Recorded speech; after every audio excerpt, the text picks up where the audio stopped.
Shalom, back with part 3, okay? Hell, a cunningly devised fable. Now let's continue. This is Psalm 16 and 10. All right, and I want to go in the blue letter for this, all right?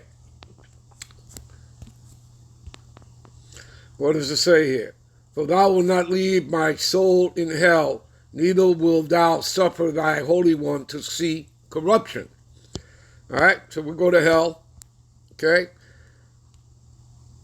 And here's basically the classic definition of hell, people.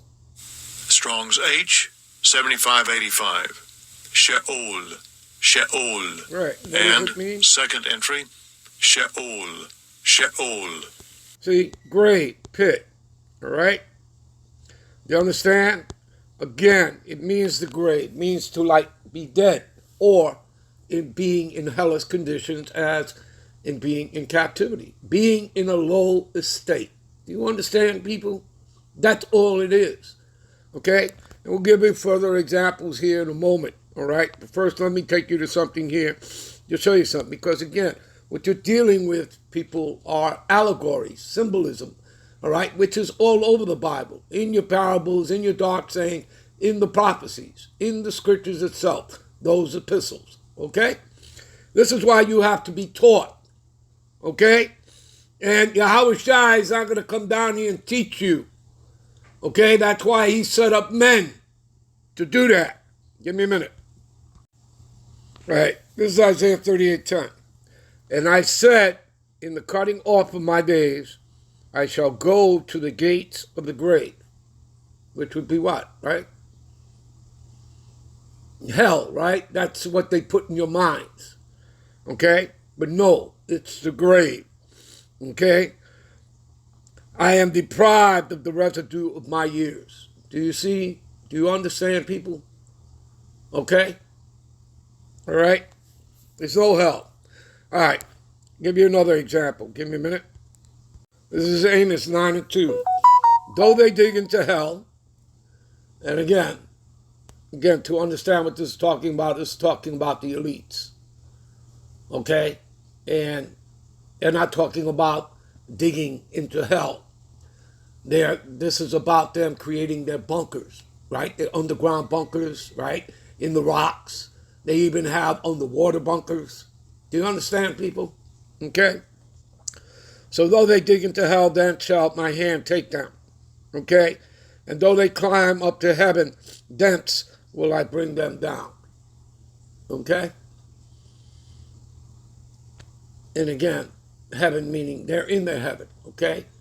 They're in the power seat. They sit on the throne, okay? You understand? The Israelites have necks, okay? They're not going to rule forever. Their kingdom is falling right before your eyes, all right? All right, give me a minute. All right, this is Jonah 2 and 2. And I said, I cried by reason of my affliction unto the Lord, and he heard me. Out of the belly of hell cried I, and thou heardest my voice. Okay? Out of the condition that he was in. Do you get it, people? Do you understand? He's not in hell, but the condition that he's in, a lower state. Okay? You understand, people? All right? Let's go to Matthews. Give me a minute. Matthews 11:23. And thou, Capernaum, which are exalted unto heaven, shall be brought down to hell. Just like the Lord is doing with Esau Edom. Okay? Bringing him down.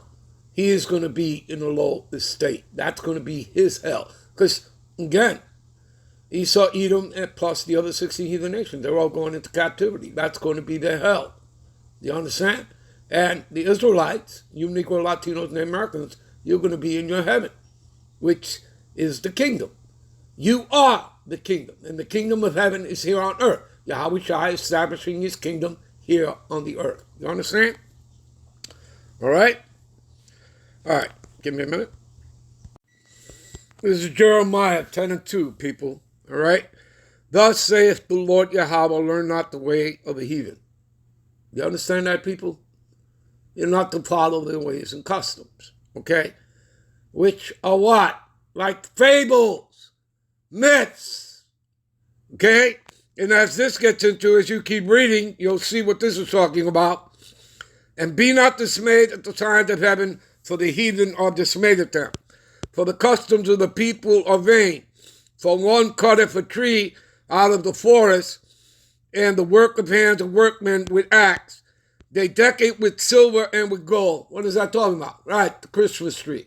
So you people need to come out of this, these fables. Okay? Whether it's Christmas, whether it's the Easter Bunny, Santa Claus, I don't care what. Do you get it? Do you understand? All right?